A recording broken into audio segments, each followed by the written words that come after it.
এই নদীত গা ধুলে খোজাই। তাকেইতো ক'ত নুখোজাব নদীটো আগৰ নিচিনা নাই না। এই যিহে লেতেৰা হৈছে আৰু সেই কল কাৰখানা জাবৰ মাহা এই মাহা আছেই। আজি কিন্তু তাক আমি কথাটো ক'ব লাগিব। এই বিপদৰ সময়ত যদি গাঁওখনৰ বিপদৰ সময়ত যদি মাত নামাতে ৰবি আহিছে ৰবি আহিছে ৰবি আহিছে। আজি কথাটো সুধিম।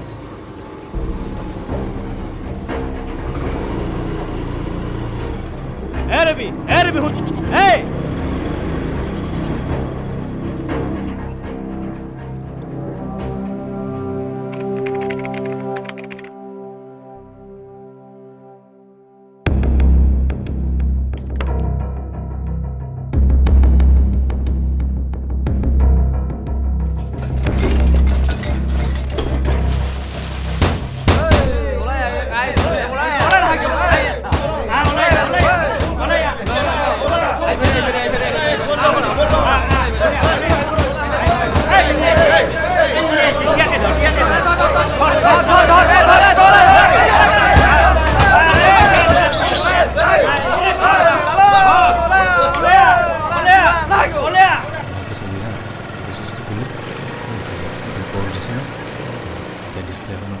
দেখাই দিছে কিমান কি আছে।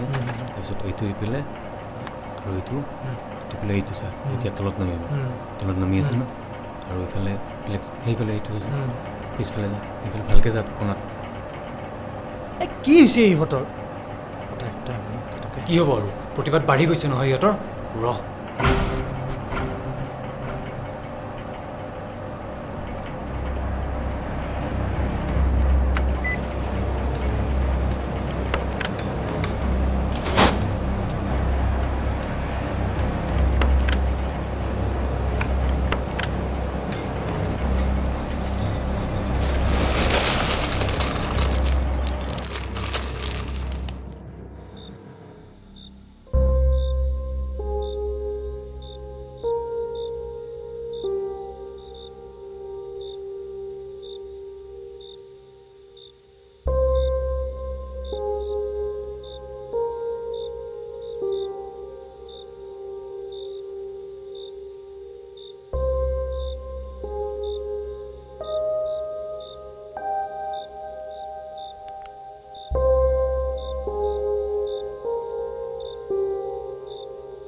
হৈ যাব, বেছি অসুবিধা নাই।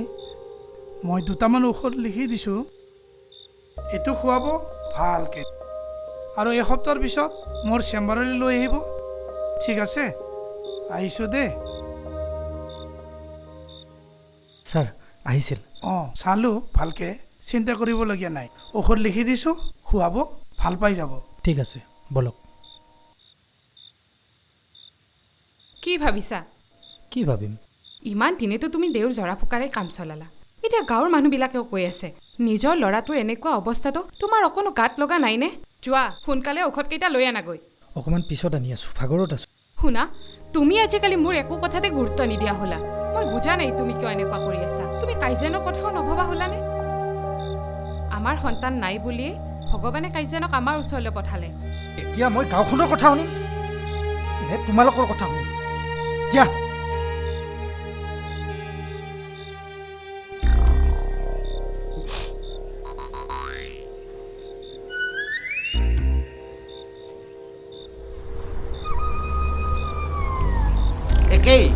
একেই বেমাৰ, চিন্তা নকৰিবা, ভাল পাই যাবা।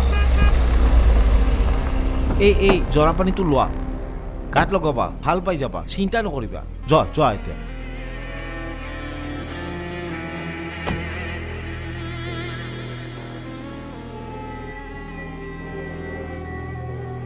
দেউ, ছাৰে মানে মন্দিৰৰ বাবে সেৱাৰ আগবঢ়াইছে। এইখিনি ৰাখিব দেই। দিয়ক আহিছোঁ। দিয়ক আহিছোঁ। দিয়ক। এইহে মানুহ মন্দিৰৰ কথা ভাবে, গাঁৱৰ কথা ভাবে।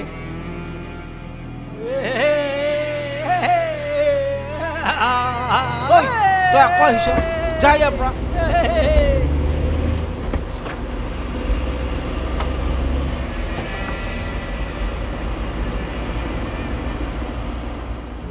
এইবোৰ কথাত আমি একেবাৰে গুৰুত্বই নিদিওঁ জানা। এইবোৰ কথাত গুৰুত্ব নিদিয়াৰ বাবেই আপোনাৰ এই বেমাৰ আজাৰবোৰ হৈছে। এইবোৰৰ ফলত অকল মানুহৰে ক্ষতি নহয়, জীৱ জন্তুৰ লগত পৰিৱেশৰো বহুত অনিষ্ট হয়। এইবোৰ চাওক।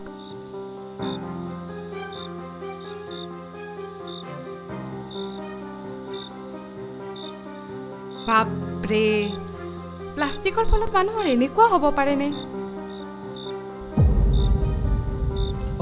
তুমি কেতিয়া আহিলা বিহু?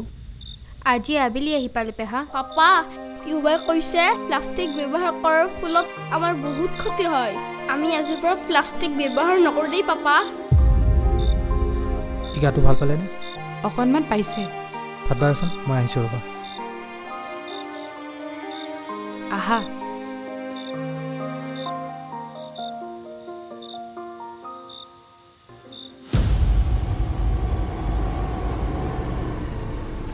ৰ'বচোন, আপোনালোকৰ বাবে মোৰ ছোৱালীৰ কি অৱস্থা হৈছে, এতিয়া মোক কোনে সহায় কৰিব কওক।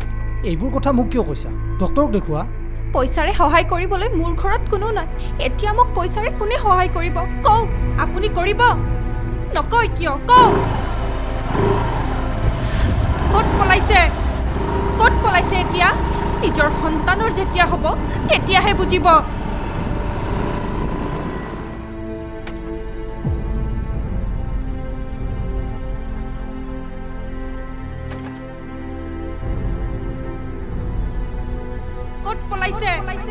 ক'ত পলাইছে এতিয়া? নিজৰ সন্তানৰ যেতিয়া হ'ব তেতিয়াহে বুজিব। ছাৰ, ইয়াতে এটা চাইন আৰু ইয়াতে এটা চাইন।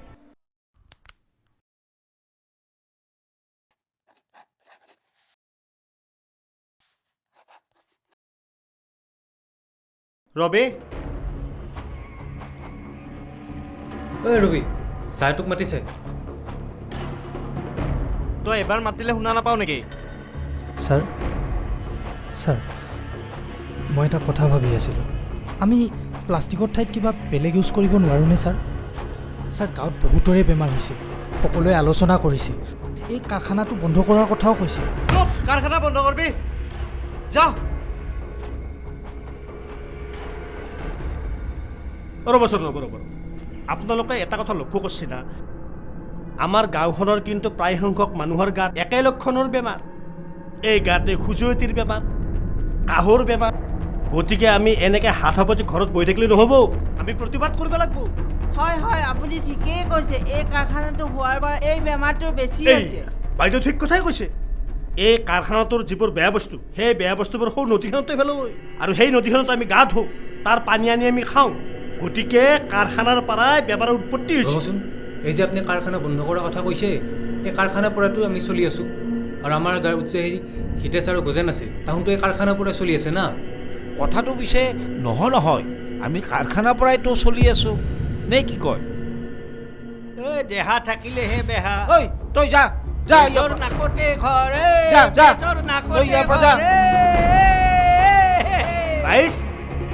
চাওকচোন, আমাৰ বেজৰ গাতে একেই বেমাৰ, আৰু এই তেওঁৱে ইমান দিনে এই ৰোগৰ চিকিৎসা কৰি আছিল। আমি ইমান দিনে সেই পাগলটোক পাগল বুলি তাৰ কথাবোৰ গুৰুত্ব দিয়া নাছিলোঁ, হয় না? হয়, সেই কিন্তু ঠিক কথাই কৈছে।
কি হৈছে কিবা বেয়া সপোন দেখিলা নেকি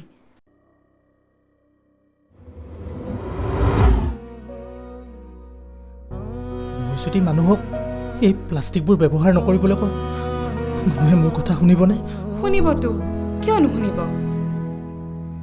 কিন্তু কেনেকৈ সৰু সৰু পৰিৱৰ্তনৰ পৰাইতো ডাঙৰ বিপ্লৱৰ আৰম্ভণি হয় আৰু সেইকাৰণে তুমি আমাৰ সন্তানটিৰ নাম কাইজেন থৈছিলা নহয় তুমি পাৰিবা তুমি পাৰিব লাগিব তুমিয়ে কাইজেন আনিব লাগিব আৰু মইতো তোমাৰ লগত আছোৱেই মই পাৰিম ময়ে কাইজেন আনিম অঁ আমিয়ে কাইজেন আনিম চাওক আমি এতিয়া কি কৰিম প্লাষ্টিকৰ কাৰখানাৰ সন্মুখত যাই আমি ধৰ্ণা দিম কি বুলি ধৰ্ণা দিম প্লাষ্টিকৰ সামগ্ৰী আমি বৰ্জন কৰিব লাগে সেই প্লাষ্টিকৰ কাৰখানাটো আমি বন্ধ কৰিব লাগে হয় না হয় বলক আজি ময়ো যাম আপোনালোকৰ লগত হয় বলক